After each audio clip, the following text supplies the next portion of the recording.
Late one rainy night, a little boy sat quietly at the kitchen table while his mother folded clothes nearby.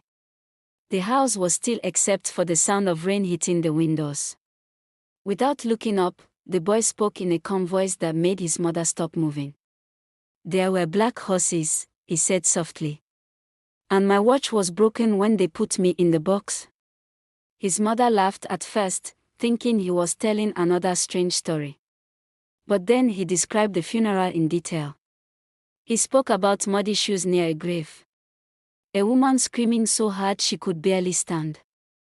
Men dressed in dark coats carrying a wooden coffin through the rain. Then he said something that turned her blood cold. "You were crying louder than everybody else."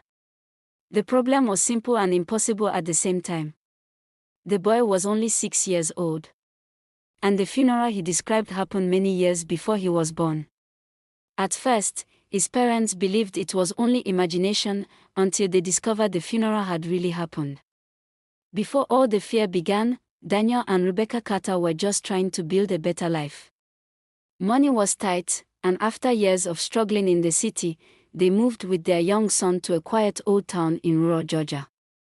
The small farmhouse they rented had belonged to Rebecca's family for generations.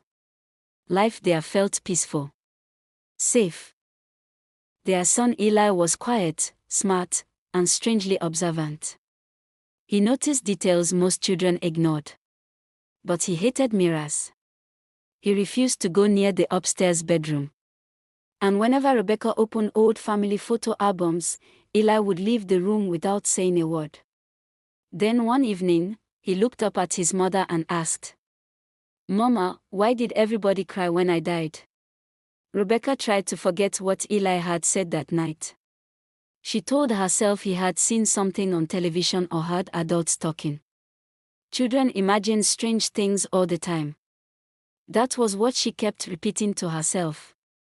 But over the next few days, the little boy kept talking about the funeral as if it were a real memory.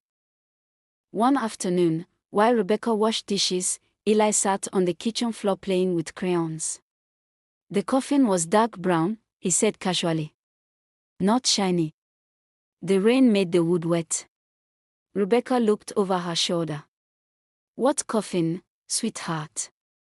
"The one they carried me in." He sounded so calm that it made her uneasy. Eli kept coloring while he spoke. "There were white flowers on top. Not roses. The other kind." "Lilies?" Rebecca asked quietly. "Yes," Eli said. "And the church bells were loud. They rang 3 times before they buried me." Rebecca forced a smile. "That's enough spooky talk." Eli only shrugged.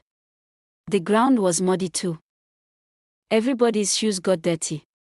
That evening, Rebecca told Daniel about it over dinner. He laughed and shook his head. "He probably heard it from somewhere," he said. "Kids say weird things." Rebecca tried to laugh too, but something about Eli's voice bothered her. He never sounded like he was pretending. He spoke the same way adults talked when remembering something sad. A few days later, Rebecca found Eli sitting alone at the dining table with a sheet of paper in front of him. "What are you drawing?" she asked. "My funeral." Rebecca froze. The drawing was simple, but the details made her stomach tighten. There was a church with tall windows. Black horses pulling a wagon. Men carrying a coffin with handles on the sides. People standing under umbrellas near a grave. Even stranger, everyone in the drawing wore dark clothes that looked old-fashioned. Rebecca stared at the picture. "Where did you see this?" Eli looked confused. "I didn't see it. I remember it." Then he pointed at a small figure beside the coffin. "That's me."